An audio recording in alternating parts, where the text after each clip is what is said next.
Last हम लोगों ने फाइल हैंडलिंग वाला टॉपिक देखा था अपना, जिसमें हम लोगों ने फाइल को रीड करना सीखा था कि फाइल को किस तरह से रीड करते हैं। चलिए, तो आज की क्लास में हम देखते हैं ओपन कैसे करना है किसी फाइल को। तो इसके लिए हमने क्या यूज़ किया था एक बार देख लेते हैं। हमने रीड फाइल अप्रोच का यूज़ किया था। आज हम लोग देखेंगे F open means file open. ठीक है, तो क्या करते हैं, यहाँ से अपने प्रीवियस बैच का डेटा लेंगे हम लोग, copy, control T, paste, my drive, MWF,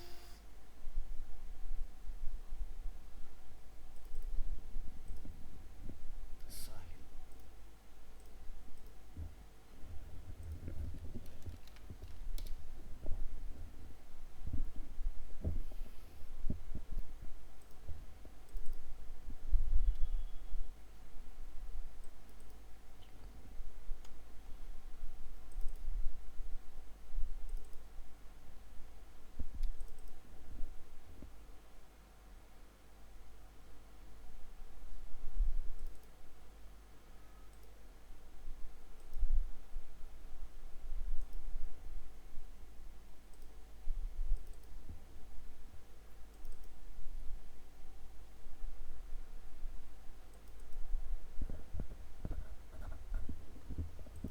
चलिए, तो नेक्स्ट टॉपिक है अपना file open and read.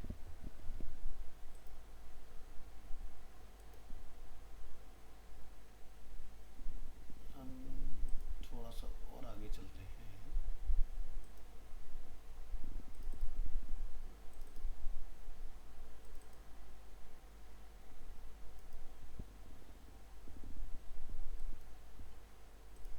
Down.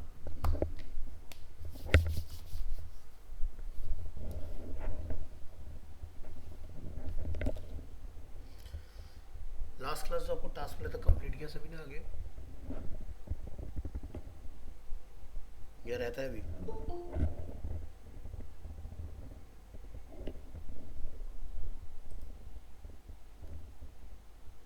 शायद।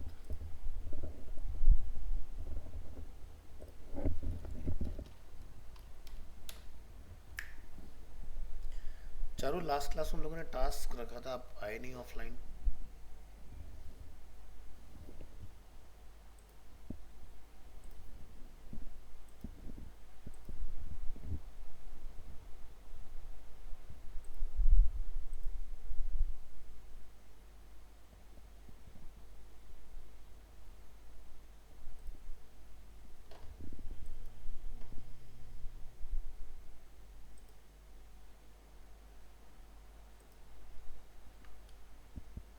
कॉपी करेंगे इस फोल्डर को और रिप्लेस करेंगे अपने जैम्प फोल्डर के अंदर, htdocs 332.5।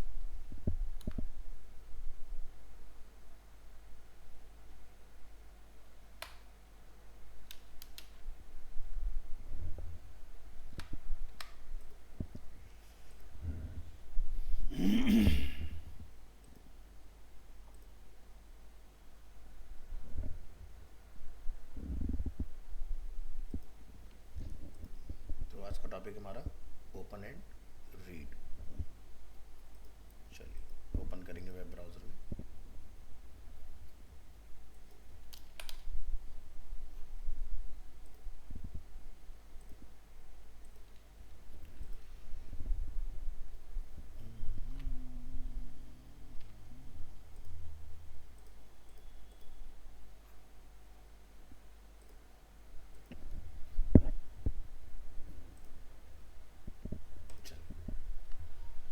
PHP ओपन फाइल, जिसके लिए आपने फंक्शन यूज़ करना है f open.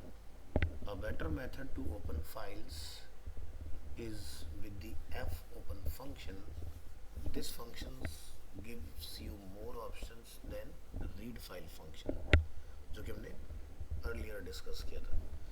So we will use the text file demo.txt. demo.txt file में हमने क्या रखा हुआ है, कुछ हमने इस तरह से अपने लैंग्वेजेस के नेम डिफाइन किए हुए हैं. एक टेक्स्ट फाइल है हमारे पास. The first parameter of f open contains the name of the file to be opened and the second parameter specific in which mode the file should be opened. So the following example also generates a message if the fopen function is unable to open the specified file. So ये कुछ हमारे पास data है. HTML equal to DHTML equal to SHTML equal to CSS equal to. ठीक है, तो ये हमने किस तरह से ओपन किया है. यहाँ पर अपनी फाइल को ओपन करेंगे और हमने यहाँ पर अप्रोच का यूज़ किया है. एक वेरिएबल है हमारे पास माई फाइल और इसमें हमने डिफाइन किया हुआ है अपनी फाइल का नेम demo.txt. आर का हमने यहाँ इस्तेमाल किया है. आर का काम होता है रीड ओनली. ठीक है, और यहाँ पर हमने डाइव फंक्शन का यूज़ किया है अनेबल टू ओपन फाइल अगर फाइल अपनी मिसिंग है. एको करेंगे यहाँ से और एफ रीड में आपने अपने वेरिएबल को पास करना है जिसमें हमारा फाइल का नेम कंटेन है और फाइल साइज में अपने पास करना है अपनी फाइल का नेम. ठीक है, और इसको हम लोग यहाँ पर क्लोज कर देंगे. फाइल क्लोज माई फाइल जो आपने ओपन की है. तो ओपन करने के बाद आपने इसको क्लोज कर देना है. तो इस अप्रोच की वजह से क्या हो रहा है कि हमारा जो demo.txt फाइल का डेटा है वो हमें यहाँ पर डिस्प्ले हो रहा है. तो ये जो आर हमने यूज़ किया इसका मतलब यहाँ पर लिखा हुआ है open a file for read only. So file pointer start at the beginning of the file, यानी कि पहली लाइन से फर्स्ट कैरेक्टर से डेटा को रीड करना स्टार्ट करेगा. W ये भी आपका जो है सिर्फ फाइल को ओपन करेगा राइट ओनली पर्पज से, बट इसमें डिफरेंस क्या होगा. Erase the content of the files or create a new file if it does not exist. File pointer start at the beginning of the file. यानी कि दोनों ही case में cursor beginning में start हो रहा है, बट ये सिर्फ रीड का काम कर रहा है. और ये क्या कर रहा है, अगर फाइल में डेटा पहले से है तो इसको डिलीट करेगा और अगर फाइल नहीं है तो फाइल आपकी क्रिएट करेगा. थर्ड ऑप्शन है ए, open a file for write only. Again, the existing data in file is preserved. A means append, यानी कि जो डेटा है वो रहेगा प्लस और उसमें नया डेटा भी ऐड करेगा. File pointer start at the end of the file. Create a new file if the file does not exist. Next है हमारे पास X. Create a new file for write only. Return false and an error if file already exists. यानी इस case में आपको क्या होगा, एक file बना के देगा. अगर फाइल ऑलरेडी बनी हुई तो उस केस में आपको एक एरर रिटर्न करेगा अगर फाइल ऑलरेडी अवेलेबल रहेगा. इसके बाद जितने भी हमने यहाँ पर मोड्स देखे उन सभी में आता है प्लस. इसका काम क्या है, open a file for read and right both. दोनों काम करेगा, रीड भी करेगा और राइट भी करेगा. W plus, erase the content of the file or create a new file if does not exist. File pointer start at the beginning of the file. A plus, ये append भी करेगा. Existing data in file is preserved. File pointer start at the end of the file. Create a new file if the file does not exist. And last है आपका open a new file for read and write. Return false and an error if file is already exist. तो समझते हैं यहाँ पर the fread function reads from an open file. The first parameter of fread function contains the name of the file. To read from the second parameter specifies the maximum number of bytes to read. So the following PHP code reads the demo.txt file to the end. तो यहाँ पर हमने ये एक example अपना बना के रखा हुआ है, इसको मैं एक्टिव करूँगा इस तरह से, प्रेस करेंगे कंट्रोल एस एंड रीलोड करेंगे। तो अभी क्या हो रहा है यहाँ पर, unquote type error F read supplied resource is not a valid string, यानी कि ये नाम ऑलरेडी कहीं ना कहीं पर यूज होता है। लाइन नंबर 82 में हमें एरर थ्रो कर रहा है, तो हमें इसके बाद वाले जो कोड है उनको डिसेबल करके देखना होगा, तभी ये पार्ट आपका वर्क करेगा सही से।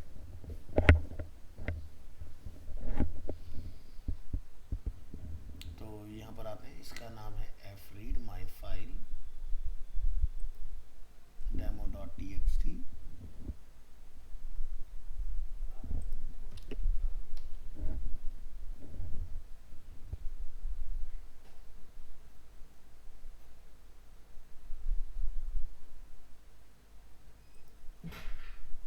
मैं थोड़ी देर के लिए नीचे के डेटा को यहाँ से हटा देता हूँ, फिर ब्राउज़र में रीलोड करके देखते हैं इसको।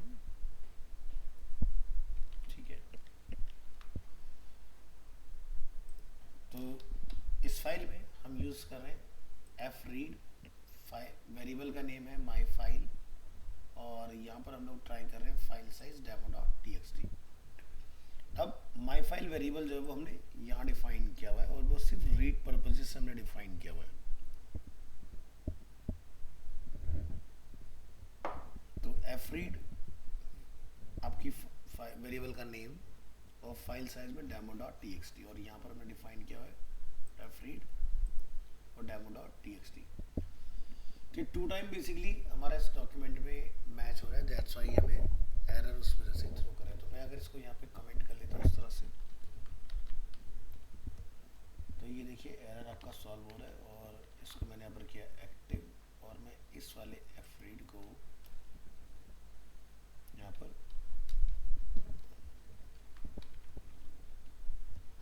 तो आप देख सकते हैं यहाँ पर हमारा डेटा जो है वो एक्टिव हो गया।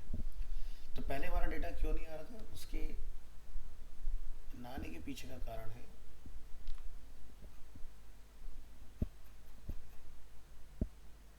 कि हमने अपनी फाइल को रीड करने के बाद यहाँ पर क्लोज कर दिया था। ठीक है, तो आपका डेटा आपको डिस्प्ले हुआ, उसके बाद में जब लोग नेक्स्ट फाइल को फैच करने जा रहे हैं तो वो हमें वहाँ पर एरर थ्रो कर रहे हैं। बट अगर मैं इसको क्लोज यहाँ नहीं करता हूँ तब आप इसका डेटा नीचे फैच कर पा रहे हैं। चलिए, तो ये पार्ट अपना हो गया, और नीचे आ जाइए। अब इसमें क्या है, रीड फाइल एफ रीड, दूसरा है हमारे पास file close. The F close function is used to close an open file. It is good programming practice to close all files after you have finished with them. You do not want to an open file running around on your server taking up resources. The fclose requires the name of the file or a variable that holds the file name we want to close.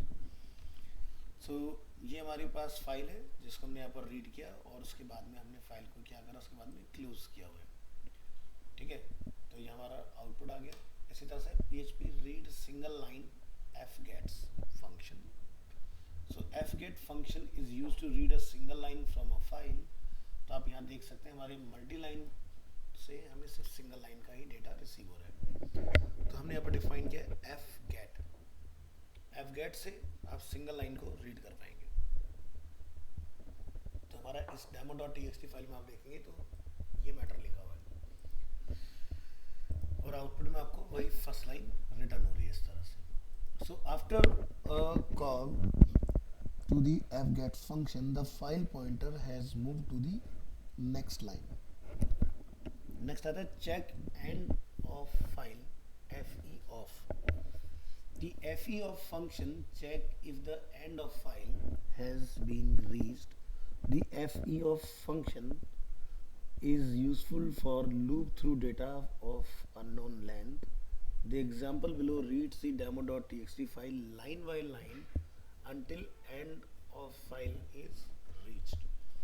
तो आप यहाँ देख सकते हैं इसमें हमने 4 अपनी lines यहाँ से डिफाइन की थी इस फाइल के अंदर, और हम लोग यहाँ पर इसको यूज़ कर रहे हैं।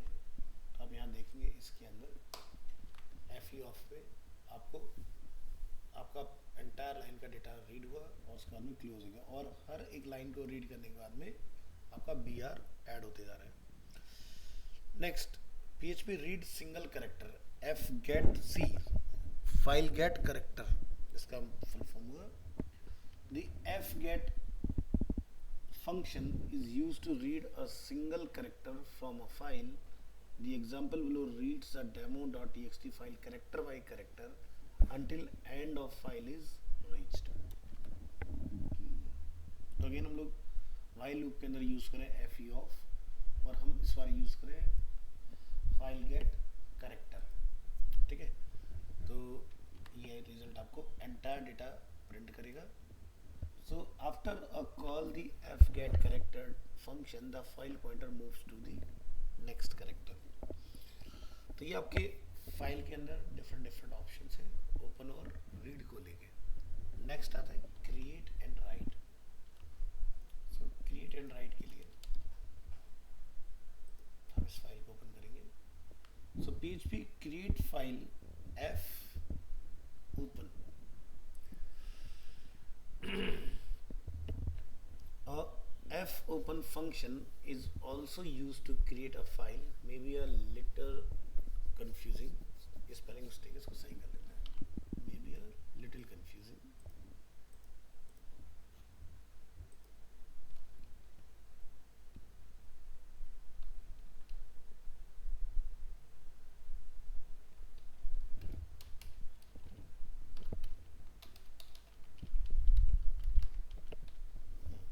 Maybe a little confusing, but in PHP a file is created using the same function, use the open file. So if you use f open function on a file that does not exist, it will create it given that the file is open for writing W and appending for A. So the example below creates a new file called demo1.txt. The file will be created in the same directory where the key PHP code resides.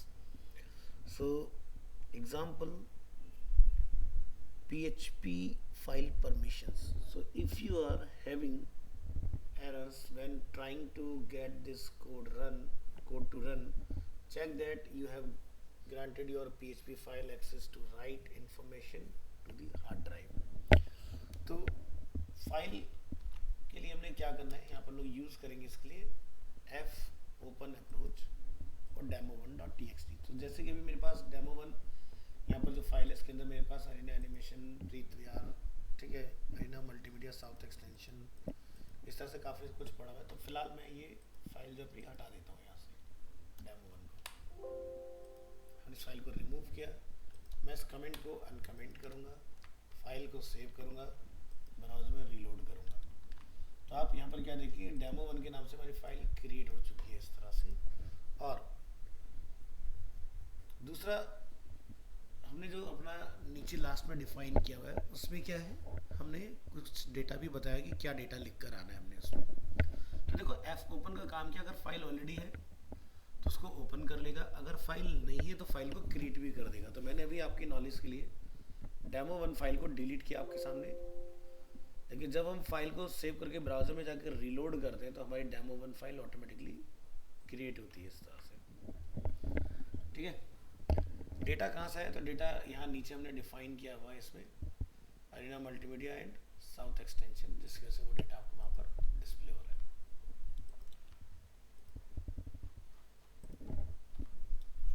तो ये हो गया file को create करने के लिए। दूसरे example पर आते हैं, PHP file permission. If you are having errors when trying to get this code to run, check that you have granted your PHP file access to write information to the hard drive. Next है PHP write to file, इसके लिए आप use करेंगे fwrite function। The fwrite function is used to write a file. The first parameter of fwrite contain the name of the file to write to, and the second parameter is the string to be written. So the example below writes a couple of lines into a new file called demo1.txt. Notice that we wrote to the file demo1.txt twice. Each time we wrote to the file, we send the string $txt that first contained arena animation and second contained pretvr. So after we finished writing, we close the file using fclose function. So if we open demo1.txt file, it would look like this, arena animation and pretvr. तो इसके लिए हम यहाँ पर क्या करेंगे, यहाँ से इस डेटा को करेंगे अनकमेंट, फाइल को सेव करेंगे, demo1.txt फाइल को डिलीट कर देते हैं, यहाँ से सेव करेंगे, ब्राउज़र में आएंगे, रीलोड करेंगे और ये देखिए आपका डेटा जो है इसमें एंटर हो गया, अरेना एनिमेशन एंड प्रीव्यू। ठीक है, तो इसके लिए आपने कोड लिखना है my file F open, file का नेम .txt, ये हमने नेम डिसाइड किया फाइल का, राइट ओनली, और यहाँ से अगर फाइल आपकी नहीं होती है तो अनेबल टू ओपन फाइल आ जाए। $txt इक्वल टू हमने arena animation slash n means new line, और हमने फाइल में एफ राइट का यूज़ किया। अगेन हमने नया डेटा लिखा, फाइल के अंदर राइट किया और फाइल को क्लोज कर दिया। तो इस तरह से आप फाइल के अंदर अपना डेटा लिख कर आ सकते हो।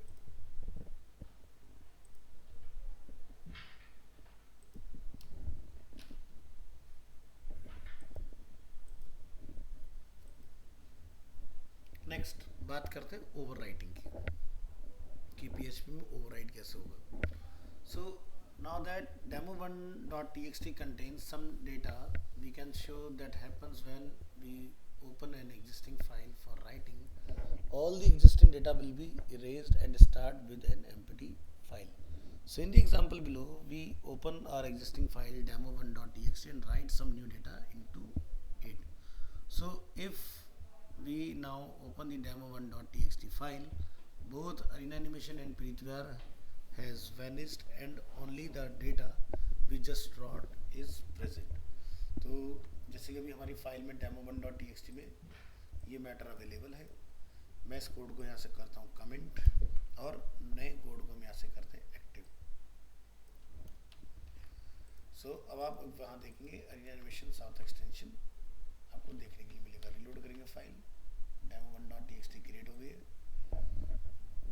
तो ये आपका डेटा यहाँ पर पहुँच चुका है। तो ये लास्ट वाला डेटा भी हमारा, इसको मैं बंद कर देता हूँ सो दैट कि कंफ्यूजन ना हो आपको। हम फिर से इसको क्लोज करेंगे, फाइल को रिक्रिएट करेंगे और ये देखिए आपको दो लाइन मिलेंगी, अरेना एनिमेशन साउथ एक्सटेंशन। अब मान लीजिए मैंने यहाँ पर लिखा हुआ है अरेना एनिमेशन प्रीव्यू,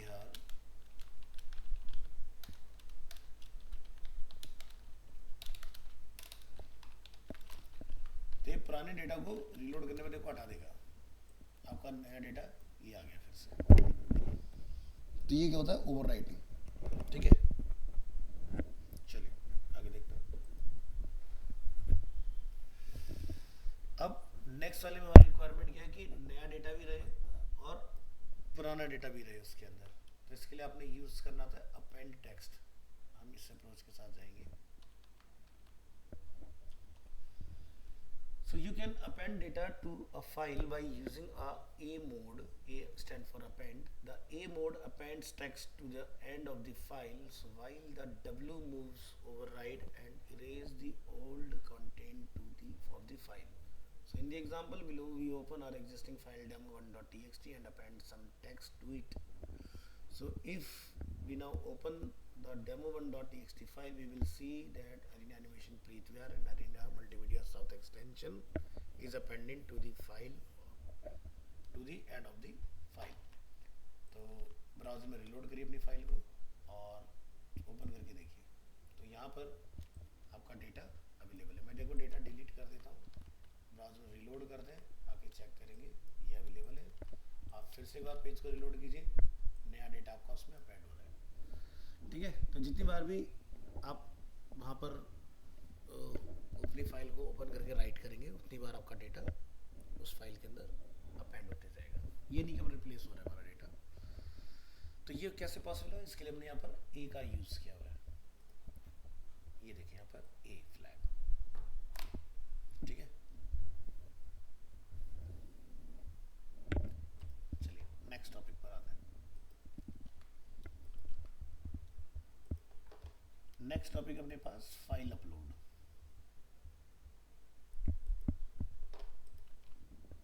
ओपन करेंगे,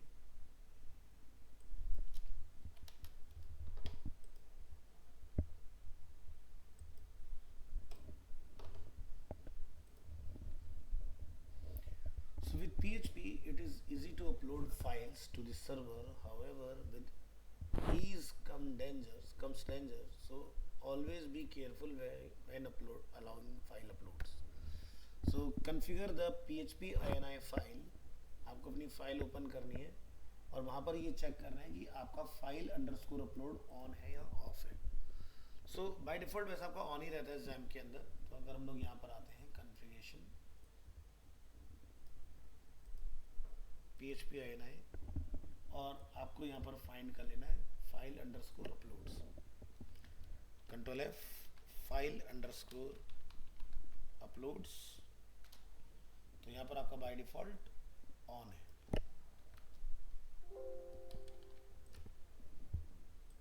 अगर आपके मशीन में ऑफ है तो आप ऑन कीजिएगा, वेल XAMPP में आपको ये ऑन मिलता है by default. So first ensure the PHP is configured to allow file uploads in your PHP ini file. कहाँ से है? कॉन्फ़िगरेशन के अंदर ini। In your PHP ini file, search for the file uploads directive and set it to on, file underscore uploads equal to on. Create the HTML form. Next, create an HTML form that allow users to choose the image file they want to upload. So इसके लिए आपको कुछ ज़्यादा बड़ा नहीं करना है, आपने एक अपना फॉर्म बना लेना है और उसमें इनपुट टाइप फाइल का इस्तेमाल करना है। और ये इसका फॉर्म यहाँ पर अवेलेबल है, आप नीचे यहाँ देखिए। तो हमारे पास एक फॉर्म है, फॉर्म के अंदर हमने एक्शन यूज़ किया upload.php, इसका कोड भी देखेंगे हम लोग। मेथड है हमारे पास पोस्ट, और जब भी हम लोग कोई फाइल अपलोड करते हैं तो हमें ये ध्यान रखना होता है कि encryption type multipart form data available हो, ठीक है। इसके बाद हमने यहाँ पर इनपुट टाइप फाइल का जो फील्ड है इसका हमने नेम रखा फाइल टू अपलोड, और आईडी भी हमने इसका सेम ही रखा हुआ है। नेक्स्ट, इसके बाद यहाँ पर टाइप है सबमिट, और वैल्यू जो हमने बटन की रखी बाय डिफॉल्ट वो है अपलोड इमेज, ठीक है। तो एंड यूजर को इस तरह से ये फॉर्म देखने के लिए मिलेगा। Some rules to follow for the HTML form above, make sure that the form uses method post, get पर ये काम नहीं करेगा। द फॉर्म ऑल्सो नीड the following attributes: encryption type multipart form data. It specifies which content type to use when submitting the form. Without the requirement above, the file upload will not work. Other things to notice: the type equal to file attribute of the input tag shows the input field as a file select control with a browse button next to the input control. The form above sends data to a file called upload.php which we will create. So इसमें आपको क्या करना रहेगा, यहाँ पर आप अपना upload वाली जो फाइल है उसमें जाके अपना एक वेरिएबल बना लेंगे टारगेट अंडरस्कोर डायरेक्टरी अपलोड्स, और ये अपलोड्स के नाम से डायरेक्टरी यहाँ पर अवेलेबल होनी चाहिए इसके अंदर। Next step, target underscore files equal to target underscore directory, यानी कि आपको फोल्डर का नेम बताना है। बेस नेम में जाके आपको यूज़ करना है सुपर ग्लोबल वेरिएबल्स फाइल्स, और यहाँ पर आपने फाइल टू अपलोड अपने फील्ड का नेम बताना है, ठीक है। और नेम जो हमारा सेकंड वाला एरे हम लोग देख रहे हैं, इसमें आपका जो भी फाइल का नेम है वो कंटेन हो जाएगा। Dollar upload okay equal to 1, अगर हमारी फाइल अपलोड हो रही है तो हमें रिटर्न आए 1, अदरवाइज आपको ये 0 रिटर्न करेगा। इमेज फाइल टाइप हमें यहाँ पर क्लियर करना है, string to lower, path information, target underscore file का name, path info underscore extension, flag का यूज़ करना है। If it set dollar underscore post submit, check करेंगे get image size, dollar underscore files file to upload and temporary name, और हमें check करना है अगर वो फॉल्स है तो यहाँ पर फाइल इज एन इमेज तो रिटर्न करो 1, otherwise file is not an image में आप अपलोड का स्टेटस ओके इक्वल टू क्या कर देंगे 0। सो इसको जरा आप समझे। तो टारगेट अंडरस्कोर डायरेक्टरी वेरिएबल क्या काम कर रहा है, अपलोड्स डायरेक्टरी को अपने अंदर स्टोर कर रहा है, specifies the directory where the file is going to be placed और upload. Target file specifies the path of the file to be uploaded. Upload OK equal to 1 is not used yet. We will use later in code, जो कि नीचे भी लिखा हुआ है हमारा। Next, image file type holds the file extension of the file in lowercase. Next, check if the image file is an actual image or a fake image. So you will need to create a new directory called uploads in the directory where upload.php file resides. The uploaded file will be saved there. Next, आपको check करना होगा code के अंदर कि file already exist तो नहीं है हमारे डेटाबेस में। डेटाबेस नहीं, डायरेक्टरी। अभी डेटाबेस का काम नहीं शुरू किया हम लोगों ने। So now we can add some restriction. First we will check if the file already exist in the uploads folder. If it doesn't, an error message is displayed and $upload OK is set to 0। तो हम यहाँ पे क्या करेंगे, code लगाएंगे check if the file already exist, file underscore exist में target underscore file name, और echo में आप मैसेज निकालेंगे सॉरी फाइल ऑलरेडी एग्जिस्ट और स्टेटस इज 0। नेक्स्ट हम लोग लिमिट लगा सकते हैं कि the file input field in our HTML form above is named file to upload. Now we want to check the size of the file. If the file is larger than 500 KB, an error message is displayed and upload OK is set to again 0। So अगर हमारा यहाँ पर size के kilobytes में, क्योंकि होता है bit, फिर होता है बाइट, फिर होता है किलोबाइट, तो अगर हमारा साइज 500 KB से अबव है तो वहाँ पर एक एरर थ्रो कर देंगे sorry your file is too large, और अगेन अपलोड इक्वल टू 0 कर देंगे स्टेटस। 1 तभी आएगा जब सक्सेसफुल होगा। नेक्स्ट लगा देंगे limit file type. The code below only allows user to upload JPG, JPEG, PNG and GIF files. All other file types give an error message before setting $status $upload OK to 0। सो यहाँ पर हमें again अपना condition check रहा है। सचिन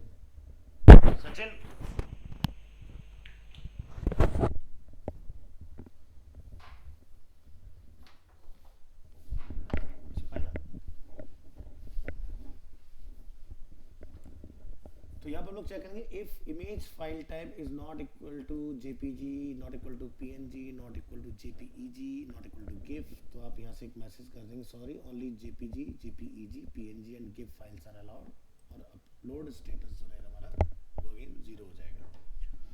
तो ये सारी चीज़ें हमें चेक करना है, हमारा साइज़ क्या है, हमारा टाइप क्या है, फाइल ऑलरेडी है तो नहीं, ठीक है। तो ये हमारा upload.php जिस पर हमने सबसे पहले पार्ट पे चेक कर रहे हैं, ठीक है, कि भाई इमेज है या कुछ और है। दूसरा हमारा ऑलरेडी एग्जिस्ट है कि नहीं है, फिर फाइल साइज, फिर हमारी पर्टिकुलर फाइल के टाइप्स कौन से हमने अलाउ किए। अपलोड स्टेटस आपका यहाँ पर 0 आएगा, तो आपको यहाँ पर sorry file was not uploaded else. अगर इन सब कंडीशंस में हम पास कर जाते हैं उसके बाद फिर हमारा यहाँ पर होना चाहिए move underscore upload underscore file, ठीक है। तो यहाँ पर जाके आप file to upload temporary name जो भी उसका है टारगेट अंडरस्कोर फाइल्स, जो हमारा वेरिएबल हमने ऊपर डिफाइन किया है अपना डायरेक्टरी कहाँ में भेजना है, आपने लिखना था फाइल HTML स्पेशल कैरेक्टर, यहाँ पर आपने उसको अपलोड करा देना है, और अगर नहीं होता है तो there was an error uploading your files. तो यहाँ पर इस कोड को आप रन करके देखेंगे कि ये आपके लिए सही से काम करता है कि नहीं। तो चलिए चला के देखेंगे। वेब ब्राउज़र में आइए, चूज़ करेंगे यहाँ से कोई भी एक फाइल, जैसे कि अमेज़ॉन का हमारे पास टेम्पलेट है, हमने ऐसे बोला अपलोड, तो यहाँ पर हमें रिटर्न आ रहा है image/png, sorry your file is too large, sorry your file was not uploaded। अब हुआ क्या कि भाई हमारी जो फाइल थी उसका टाइप जो हमें ये बता रहा है, ठीक है, और जो उसका साइज है दोनों तय लिमिट से ज़्यादा है। तो जैसे अगर हम यहाँ पर जाएं, इसका साइज है 1.72 MB और हम वहाँ पर लिमिट लगा रहे हैं KB के अंदर। तो या तो आप अपनी लिमिट बढ़ा लें या फिर आप अपनी फाइल के साइज को लाइट करें, बट फाइल का टाइप इज़ ओके क्योंकि ये PNG उसने डिटेक्ट किया एरर ने। अगर आप यहाँ पर नोटिस करेंगे तो हमारी फाइल का टाइप PNG रिटर्न आया, बट फेल हुआ इस बेसिस पर क्योंकि हमारा साइज जो है वो लार्ज है।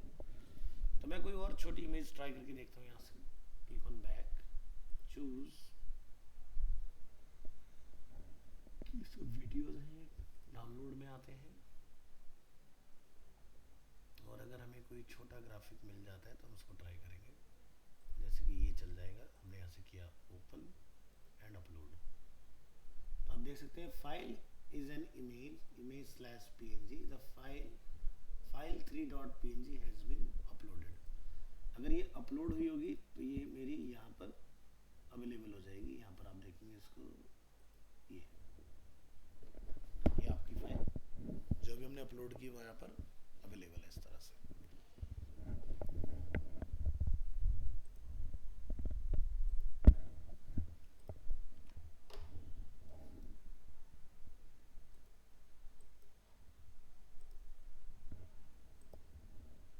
तो ये था आपका file upload.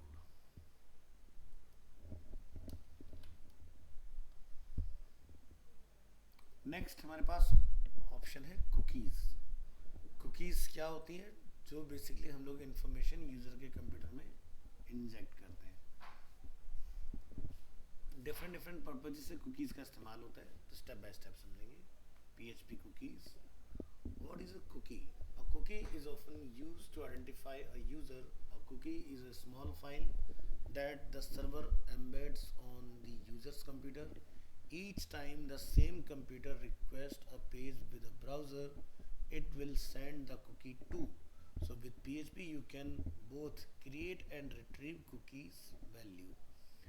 So create cookies with PHP, a cookie is created with the setCookie function.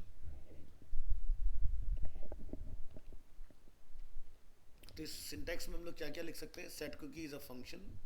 इसमें आप नेम लिख सकते हैं कुकी का, उसकी वैल्यू स्टोर कर सकते हैं, कब एक्सपायर होगा, कोई पाथ, कोई डोमेन, ठीक है, कोई सिक्योर जो उसमें आप लिखना चाहें पाथ, या फिर HTTP ओनली।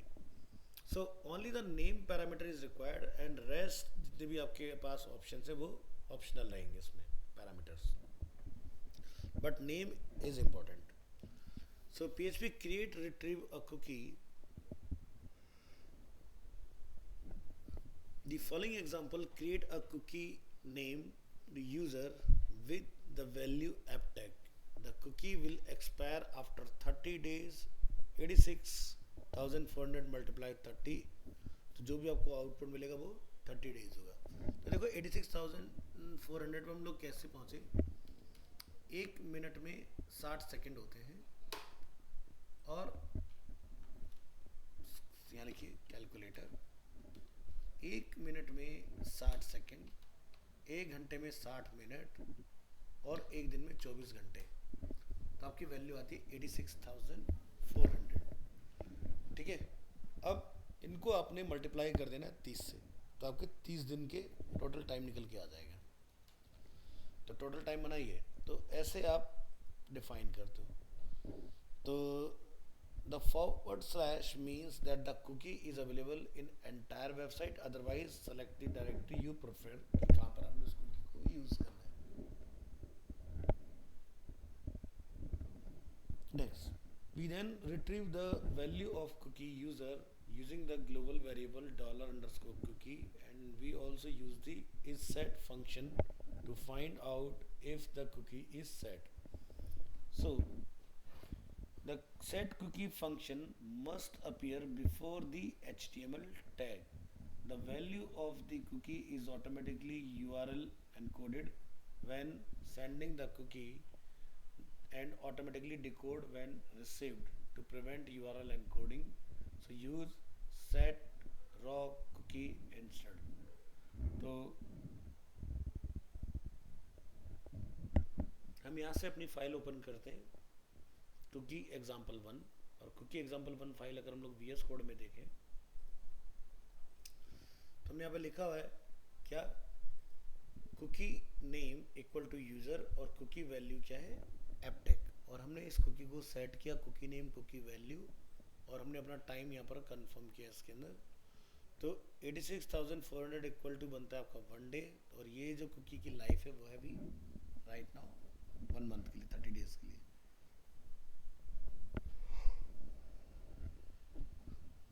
तो HTML कोड से पहले आपको कुकी को सेट करना होता है, यानी कि सबसे पेज के टॉप में आपको ये काम करना है। उसके बाद आप उसको अगर फैच करना चाहते हैं तो आप यहाँ पर इफ इस सेट का यूज़ करके इसको फैच कर सकते हैं।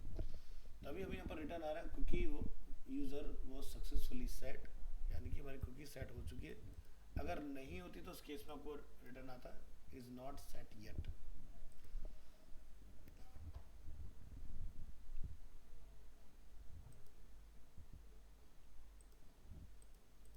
Next example, modify a cookie value.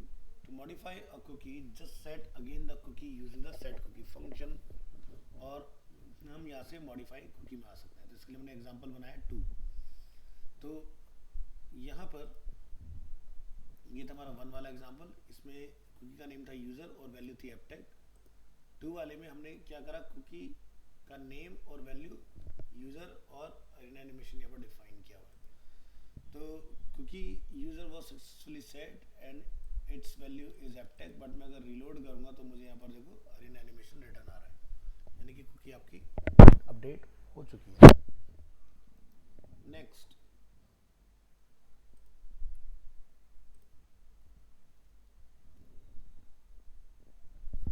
बात करेंगे डिलीट अ कुकी।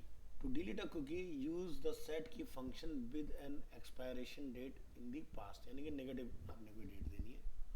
तो हम लोग ऐसे करते हैं डिलीट कुकी, तो कुकी यूजर इज डिलीटेड, ठीक है, अब वो एग्जिस्ट नहीं कर रहा है आपका। तो ये डिलीट करने के लिए तो हमने यहाँ पे क्या लिखा -3600, तो 1 घंटे पीछे कर दिया हमने टाइम को, जिससे आपकी कुकी जो है वो रिमूव हो चुकी है इसमें। इसी तरह से आपके पास ऑप्शन होता है इसमें, check if cookies are enabled or disabled. So first try to create a test cookie with the set cookie function, then count the $_cookie array variable. So यहाँ पर हम लोग चेक करेंगे तो हमें रिटर्न आ रहा है cookies are enabled, ठीक है। तो अगर कुकी की वैल्यू ग्रेटर देन होगी तो वहाँ पर आपको उसका डेटा भी मिल जाएगा। और यहाँ पर जैसे हमने एक कुकी बनाई है टेस्ट कुकी, और उसका नाम क्या है टेस्ट। तो बैक करेंगे यहाँ से और हम फिर से मॉडिफाई वाले में आते हैं, और यहाँ पर आप देखेंगे रिलोड करके तो हमारी कुकी क्या है, Arena animation.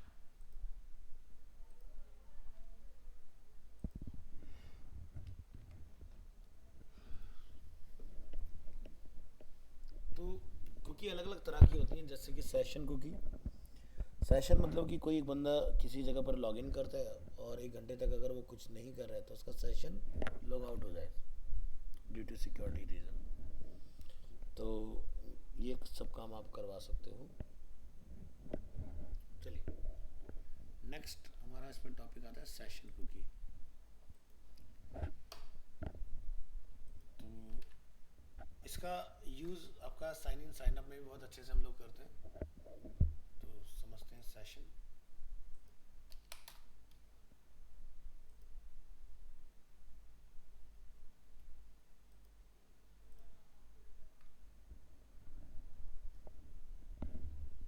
A session is a way to store information in variables to be used across multiple pages. Unlike a cookie, the information is not stored on the user computer. So what is a PHP session? So when you work with an application, you open it, do some changes, and then you close it. This is much like a session. The computer knows who you are. It knows when you start the application and when you end. But on the internet, there is one problem. The web server does not know who you are or what you do, because the HTTP address does not maintain state. So session variables solve this problem by storing user information to be used across multiple pages. Example, user का name, favorite color, etc. So by default, session variable lasts until the user close the browser.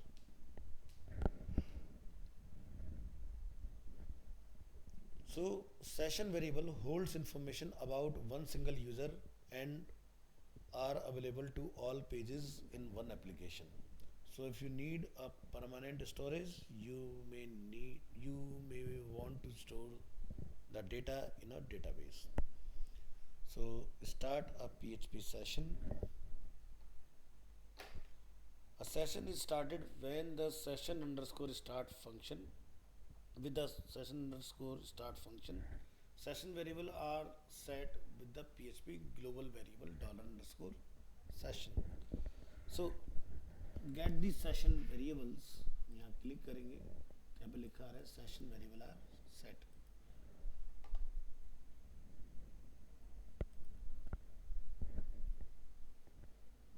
तो हमने यहाँ पर कुछ values इसमें define किए हैं, जैसे डॉलर अंडरस्कोर सेशन, नेम है सेशन का कलर और कलर की वैल्यू है ग्रीन. दूसरा हमने बनाया नेम, उसकी वैल्यू है एपटेक. थर्ड है हमारे पास लोकेशन जो कि है साउथ एक्सटेंशन. पिन कोड हमने साउथ एक्स का डिफाइन किया है और एंड यूजर को रिटर्न करो सेशन वेरिएबल्स आर सेट.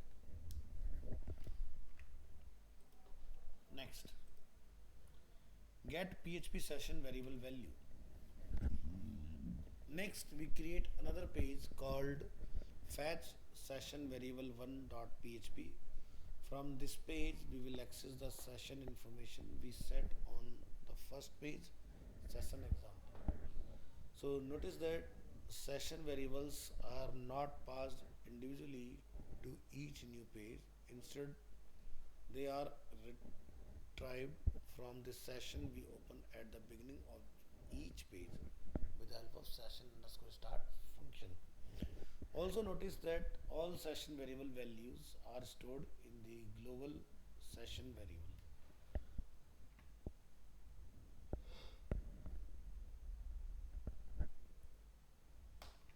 इसका आउटपुट देख लेते हैं. हमें यहाँ पर रिटर्न आ रहा है colour name is green and name is Aptech. ये हमने यहाँ पर डिफाइन किया हुआ है. तो हमने यहाँ पर लिखा session start.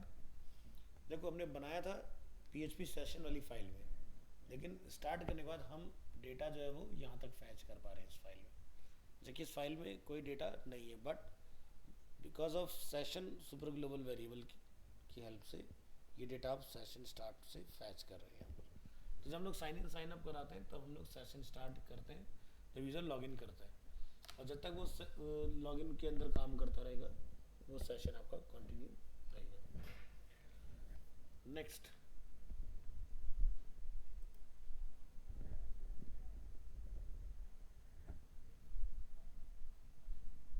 another way to show all the session variables value for a user session is to run the following code. तो इस केस में हम यहाँ पर क्या करेंगे, इस तरह से लिखेंगे प्रिंट, और यहाँ पर जितने भी सेशन आपके बने होंगे डिफरेंट सारा डेटा आपको देखने के लिए मिलेगा. सो यहाँ पर आप देख सकते हैं colour name is green and instant name is Aptech. और ऑल वाले एग्जांपल की बात करेंगे तो एरे फॉर्म में आप देख सकते हैं क्या क्या हमारे पास सेशंस अवेलेबल हैं. सेशन है कलर, नेम है ग्रीन, फिर है नेम, वैल्यू एपटेक, फिर है लोकेशन, वैल्यू साउथ एक्सटेंशन, फिर है pin code, value 110049.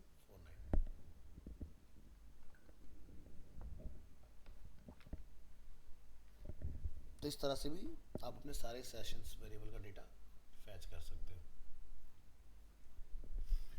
Next, modify a PHP session variable. So to change a session variable, just overwrite it. हम यहाँ पर चेंज करें. देखो हमने कलर ग्रीन की जगह पर क्या किया, पिंक, और हमारा चेंज हो गया उसमें.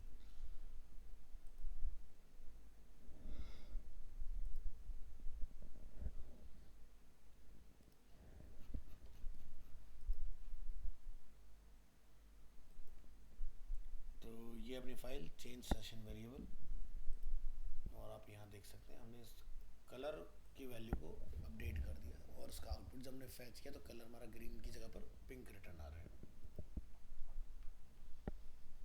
नेक्स्ट बात करेंगे डिस्ट्रॉय ऑफ पीएचपी सेशन।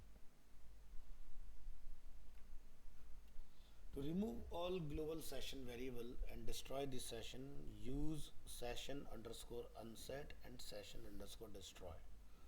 तो यहाँ पर जब हम लोग इसका यूज़ करेंगे तो जितने भी वेरिएबल में आपने वैल्यू रखी थी अलग अलग, वो सब अब डिलीट हो चुकी हैं। अब अगर आप यहाँ पर आएंगे फैच करने के लिए तो एरे की डेटा आप देख सकते हैं ब्लैंक हो चुका है। तो इस तरह से सेशन होता है डिस्ट्रॉय। तो हम सेशन डिस्ट्रॉय कब करते हैं? जैसे मान लीजिए कि एक विजिटर है, उसने कहीं साइन इन किया, सेशन को स्टार्ट रखेंगे और जब वो साइन आउट को बटन दबाए तो हम लोग साइन आउट पे सेशन डिस्ट्रॉय कराते हैं। इसका बेनिफिट क्या होता है? आप जितना भी उसकी लॉगिन साइन की इन्फॉर्मेशन है, साइन इन की इन्फॉर्मेशन है, वो सारी आप वहाँ से फ्लश कर दोगे। इसको ऐसा समझो कि मान लीजिए आपने जीमेल में कहीं लॉगिन किया और मैंने डेटा यहाँ से कॉपी कर लिया और हमने क्लोज कर दिया। अब क्या होता है कि हम लोग टैब बनाते हैं, पेस्ट करते हैं, दोबारा से लॉगिन हो गया है। क्योंकि सेशन डिस्ट्रॉय नहीं हुआ है। अगर मैं इसको यहाँ से लॉग आउट कर दूँ उस कंडीशन में, फिर जब मैं इसको पेस्ट करूँगा तब ये आपका जीमेल वर्क नहीं करेगा। तो लॉग आउट मतलब साइन आउट मीन्स कि आपने यहाँ से अपना सेशन डिस्ट्रॉय कर दिया। तो जब आप साइन इन साइन अप बनाएंगे प्रैक्टिकली, तब आप इसका यूज़ देखेंगे अच्छे से कि किस तरह से ये वाला पार्ट आपका वर्क करता है। नेक्स्ट हमारे पास है पीएचपी फिल्टर। फिल्टर्स में हम यहाँ पर देखेंगे कि कौन कौन से प्री डिफाइंड फिल्टर्स अवेलेबल हैं। सो फिल्टर का अभी हम लोगों ने कुछ दिन पहले यूज भी किया था फॉर्म वैलिडेशन के लिए। So validating data equal to determines if the data is in proper form. जैसे आपने एक देखा था फिल्टर में वैलिडेट ईमेल वाला पार्ट। दूसरा क्या? Sanitise data, remove any illegal character from the data.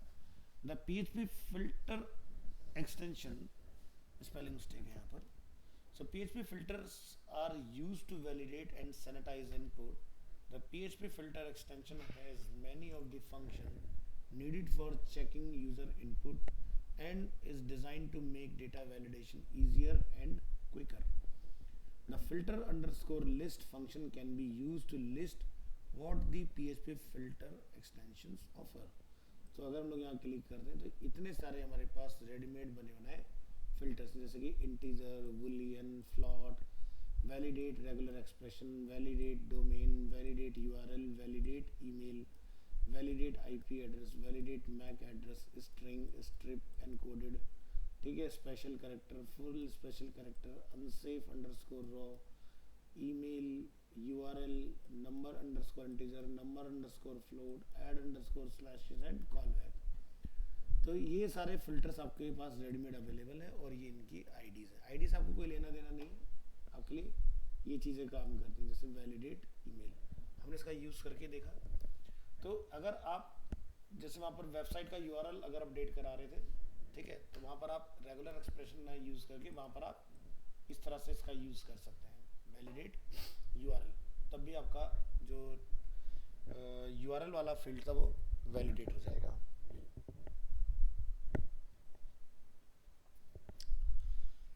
चलिए वापस आते हैं टॉपिक में। So why use filters? Many web applications receive external input. External input or data can be user input from a form, cookies, web services data, server variables, and database query result.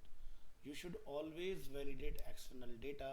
Invalid submitted data can lead to security problems and break your web page. So by using PHP filters, you can be sure your application get the correct input. So PHP filter underscore var function both validate and sanitize data. The filter underscore variable function filters a single variable with a specified filter. It takes two pieces of data. One is the variable you want to check and other is the type of check to use. So sanitize a string. The following example uses the filter underscore variable function to remove all HTML tag from a string. So sanitize a string, हमने यहाँ पे लिखा this is a header, but इस file में है क्या? तो इसको हम जरा यहाँ पर चेक कर लेते हैं। तो सैनिटाइज स्ट्रिंग वाली फाइल अगर हम लोग ओपन करें तो यहाँ पर आप देख सकते हैं हमने वेरिएबल में पास किया था h1 को, लेकिन जब हमने यहाँ पर उसको लिखा filter underscore variable string variable और हमने इसको सैनिटाइज किया स्ट्रिंग को, तो इसने क्या करा, जितना भी इसमें HTML डेटा था उसने इसको डिलीट कर दिया। यानी कि सिंपल आपको वैल्यू रिसीव हो रहा है आउटपुट में, h1 रिसीव नहीं हो रहा है। अगर मैं ये लाइन को यहाँ पर कमेंट कर दूँ और मैं यहाँ पर लिख दूँ जाके str, अभी आप नोटिस करेंगे h1 टैग रेंडर हो रहा है, बट इसकी हेल्प से क्या हुआ, h1 रिमूव हो गया इसके अंदर से। तो HTML एंटिटी को रिमूव करने के लिए आप इसका यूज करेंगे। दूसरा है वैलिडेट एन इंटीजर। तो the following example uses the filter underscore variable function to check if the variable dollar integer is an integer. If integer is an integer, the output of the code below will be integer is valid, otherwise integer is not integer, the output will be integer is not valid. तो आप यहाँ देखें लिखा रहा है integer is valid। तो integer वाली file हम लोग यहाँ ओपन करेंगे और यहाँ पर हमने डिफाइन किया इंटीजर की वैल्यू 50, हमने लिखा है filter underscore variable filter validate integer, और अगर वो सही है तो वैलिड, अदरवाइज इनवैलिड। तो फिलहाल में वैलिड रिटर्न आ रहा है। अगर हम यहाँ पर जाके लिख देते हैं कुछ टेक्स्ट और यहाँ पर करते हैं रीलोड, तो आप देख सकते हैं integer is not valid. Next, filter underscore variable and problem with 0. So in the example above, if integer was set to 0, the function above will return integer is not valid. To solve this problem, we use the below example. तो ये हमारे पास दूसरा example है। आप यहाँ पर इस तरह से इसको चेक कर सकते हैं, filter underscore validate underscore integer triple equal to अगर वैल्यू 0 है तो फिल्टर अंडरस्कोर वेरिएबल में आप यहाँ पर डिफाइन करेंगे filter underscore validate underscore integer triple equal to false, और यहाँ पर आपको 0 की वैल्यू तक वैलिड आएगी, अदरवाइज नॉट वैलिड आएगी। नेक्स्ट मेरे पास validate an IP address, internet protocol जो होते हैं हमारे। The following examples use the filter underscore variable function to check if the variable $IP is a valid IP address. तो यहाँ से हम लोग चेक करते हैं इसको, तो ये बता रहा है मुझे इज अ वैलिड आईपी। ठीक है, तो आईपी एड्रेस क्या होता है, जब भी हम लोग कोई नेट वगैरह चलाते हैं तो ये आईपी एड्रेस से ही काम करता है। हम यहाँ क्लिक करेंगे तो आप यहाँ देखेंगे हमारे कंप्यूटर की जो आईपी है वो कुछ ये है, इस तरह से 192.168.1.233। ठीक है, ये हो गया हमारा कंप्यूटर का आईपी। और जो दूसरा हम लोग आईपी यहाँ देख रहे हैं ये होता है इंटरनेट का आईपी, इंटरनेट प्रोटोकॉल। आईपी बोले तो इंटरनेट प्रोटोकॉल।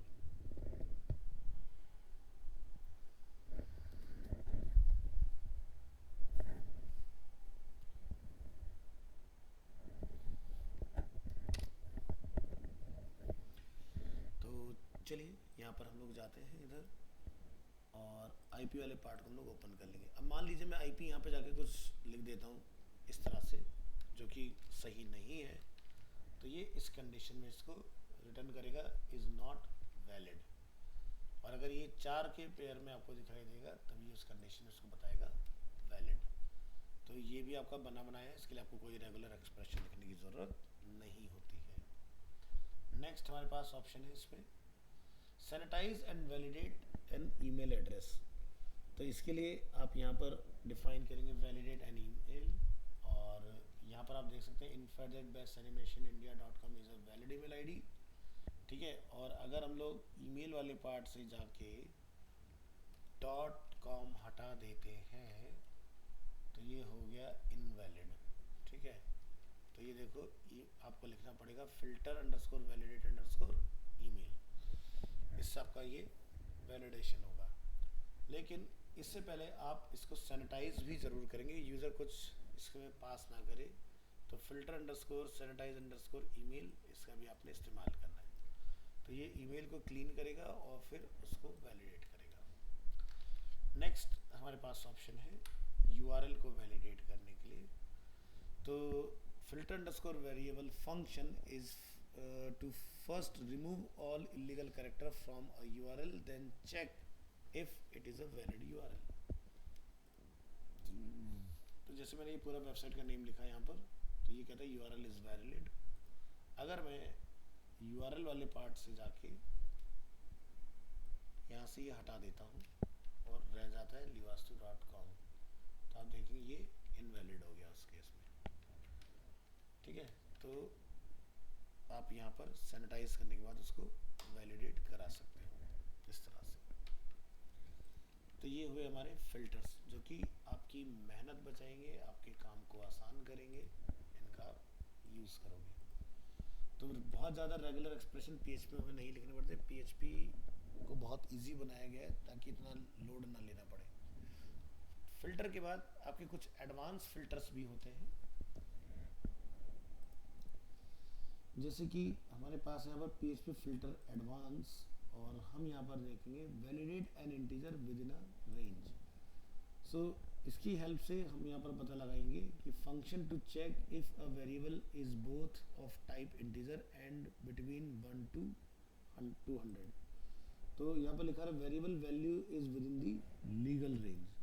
तो एडवांस वाले फिल्टर को ओपन करेंगे और यहाँ पर चेक करेंगे रेंज वाले पार्ट को। तो हमने इंटीजर की रेंज सेट की है 122, मिनिमम 1 अप टू 200। यहाँ पर हम लोग लिखेंगे filter underscore validate underscore integer. Array हमने यहाँ पर बनाया ऑप्शंस, और इसके अंदर हमने तीनों डिफाइन कर दिए, मिनिमम रेंज वेरिएबल, ठीक है, मैक्सिमम रेंज, और डिफाइन करने के बाद आप यहाँ पर इसकी वैल्यू को नीचे गेट कर पाओगे। अब अगर वेरिएबल की जो रेंज है वो ज़्यादा है, ठीक है, तो variable value is not with in the legal range, आपको रिटर्न आएगा। और अगर वेरिएबल वैल्यू आपकी रेंज में होगी तो उस कंडीशन में ये मैसेज आपको रिटर्न आएगा। तो तीन चीज़ हमारे पास, इंटीजर, मिन वैल्यू और मैक्स वैल्यू। इंटीजर को हमने कॉल किया, एरे के अंदर हमने ऑप्शंस में जाके यहाँ पर एक बनाया वैल्यू, और हमने यहाँ पर लिखा एरे मिनिमम अंडरस्कोर रेंज में मिन और मैक्सिमम रेंज में मैक्स। ठीक है, तो अगर ये वैल्यू फॉल्स होती है मिन और मैक्स की, तो ये हो जाएगा आपका इलीगल, और अगर ये रेंज में रहेगा तो ये हो जाएगा आपका लीगल, यानी कि एल्स उस कंडीशन में वर्क करेगा आपके लिए। इसी तरह से आपका इंटरनेट प्रोटोकॉल 6 भी होता है, मैं आपको दिखा देता हूँ यहाँ पर।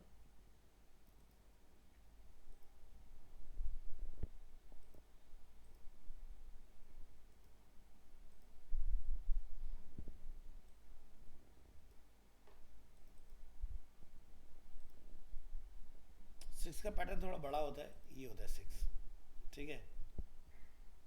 तो अभी फ़िलहाल हमने यहाँ पे 6 यूज़ नहीं करे, हमारा 4 ही चल रहा है, लेकिन ये होता है IPv6, तो इसमें 6 के पेयर चलेंगे आपके। तो चेक करेंगे, the following example uses the filter underscore variable function to check if the variable IP is a valid IPv6। तो ये देख सकते हैं आप, 1 2 3 4 5 6, और इसमें 2 प्रीफिक्स और चलते हैं आपके। इस तरह से ये आपको मुझे कहता रहा है कि ये एक वैलिड IPv6 है। अब ये 6 की ज़रूरत क्यों आई, क्योंकि देखो जैसे हमारे फ़ोन नंबर की सीरीज 10 की जो है वो धीरे धीरे ख़त्म हो रही है, वैसे आपके IP जो होते हैं 4 वाले IPv4 वो भी आपके ऑलमोस्ट ओवर हो रहे हैं। तो इसलिए इसकी रिक्वायरमेंट आई है IPv6 की। बाहर इसका इस्तेमाल स्टार्ट हो चुका है। नेक्स्ट है validate URL must contain query string. अब क्वेरी स्ट्रिंग आप जानते हो क्वेश्चन मार्क इक्वल टू करके जो लिखा होता है, तो हम लोग यहाँ पर इसको रन करेंगे। तो हमने जैसे लिखा livastu.com $ID = 5, तो ये हो गया query string ID is a query string, is a valid with a query string. तो यहाँ पर आएंगे, तो इसके लिए आप लिखेंगे filter underscore validate underscore URL, और आप यहाँ यूज़ करेंगे filter underscore flag underscore query underscore required. अगर क्वेरी नहीं मिलेगा तो ये इनवैलिड कर देना चाहिए इसको। देखिए इनवैलिड हो गया, नॉट वैलिड। और अगर क्वेरी रहेगी इसमें तो ये वैलिड रहेगा। इसके बाद आपको मिलेगा remove character with ASCII value greater than 127। ये तो आपको पता ही अमेरिकन स्टैंडर्ड है, ये हम लोग पढ़ चुके हैं कैरेक्टर एनकोडिंग HTML के अंदर। So the following example uses the filter underscore variable function to sanitize a string. It will both remove all HTML tags and all characters with ASCII value greater than 127 from the string. तो यहाँ आएंगे, click करेंगे, this is a header, ये हमारा part चल रहा है। But अगर हम लोग यहाँ जाके देखें तो मैंने इसमें कुछ डिफरेंट कैरेक्टर्स भी कॉल किए थे। बट ये अगेन क्या है कि हम लोगों ने अमेरिकन स्टैंडर्ड एनकोडिंग हिसाब से चीज़ों को यहाँ पर डिफाइन किया था, तो उसमें उससे ऊपर की 127 से ऊपर की जो रेंज है उसको हमने डिस्कार्ड कर दिया इसकी हेल्प से। तो आप इस तरह के अनोनिमस जो भी आप लिख रहे हो चीज़ें उनको फिल्टर करके निकाल सकते हो। हम सिर्फ कीवर्ड के ऊपर जो अवेलेबल कैरेक्टर्स हैं स्पेशल हो या जो भी, सिर्फ उसी को एक्सेप्ट करेंगे इसमें। तो इस तरह से आप स्ट्रिप हाई इसका यूज़ करके आप फ्लैग का हटा सकते हो डेटा को।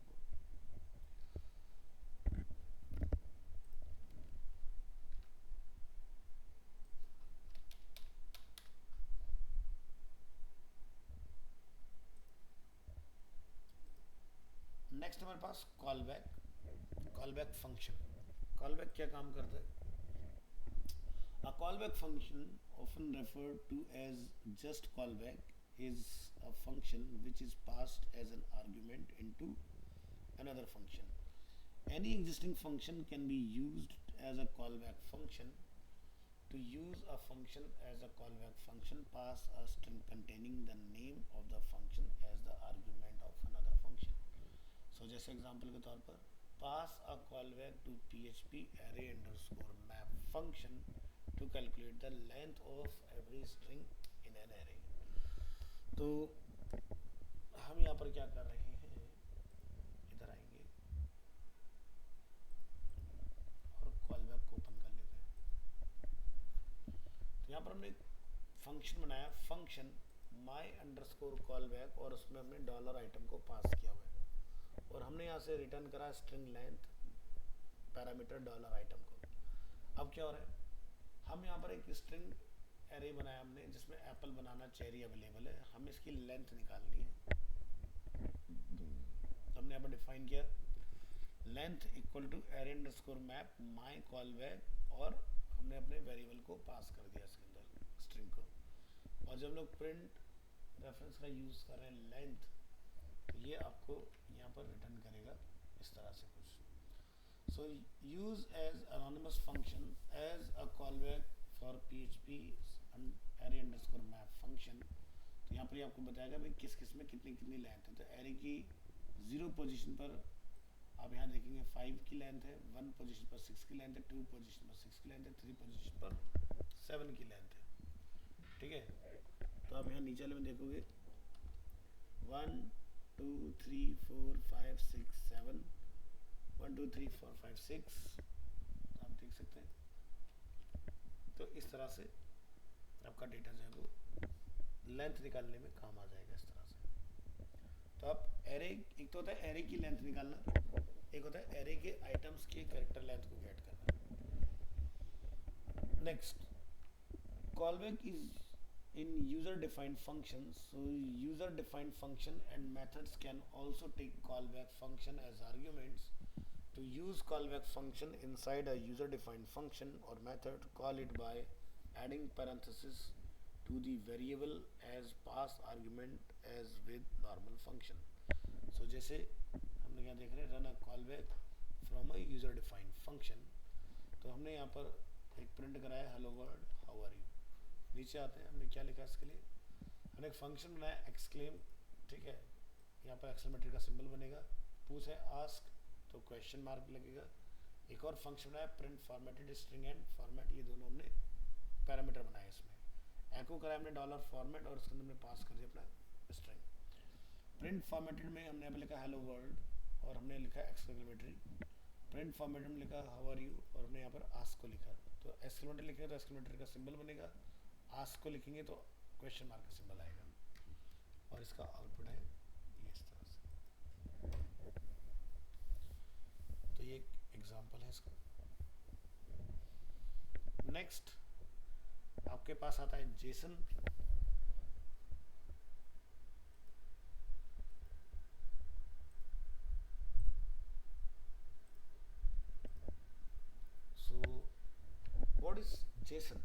JSON stands for JavaScript Object Notation and is a syntax for storing and exchanging data.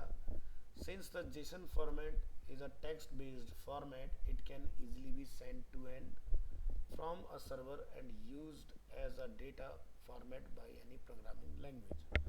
So JSON आप जैसे रिएक्ट यूज़ करेंगे वहाँ पर भी बहुत ज़्यादा यूज़ होगा और काफ़ी हेल्पफुल पार्ट है आपका ये कोडिंग के अंदर, खासकर जब लोग बैकएंड से कोई डेटा फेच कर रहे हैं या फिर आप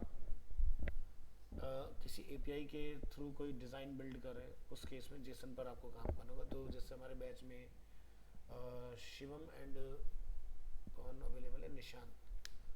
तो निशांत ने ऑलरेडी जेसन के साथ काम किया हुआ है रिएक्ट के अंदर। So PHP has some built in functions to handle JSON. First we will look following two example JSON encode and JSON decode.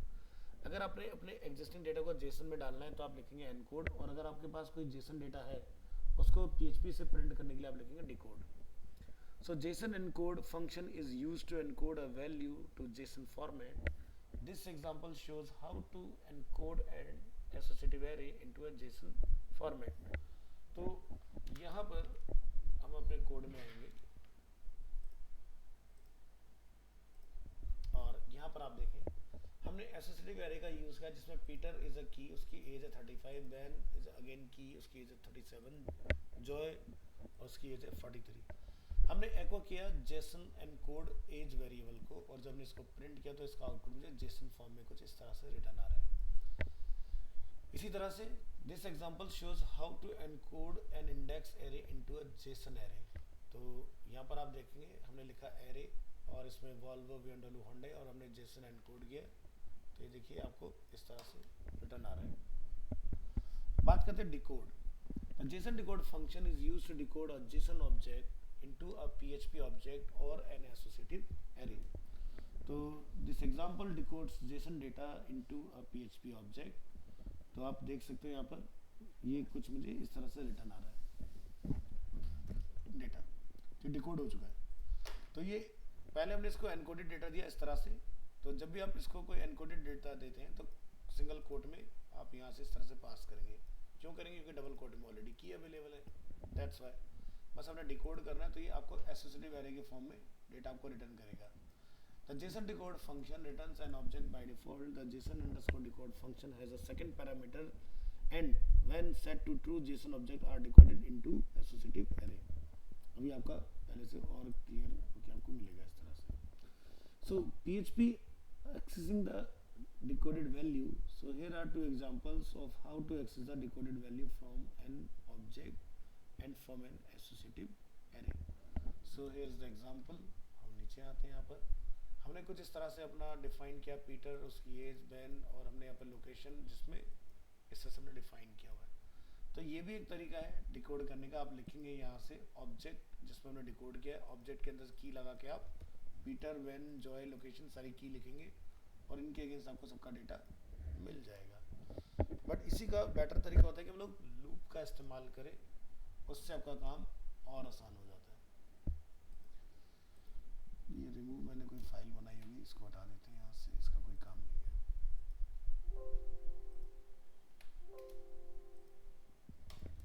तो आज की क्लास में इतना रखते हैं। नेक्स्ट क्लास में हम लोग पढ़ेंगे एक्सेप्शंस और फिर हम लोग स्टार्ट करेंगे ऊप्स, ऑब्जेक्ट ओरिएंटेड प्रोग्राम।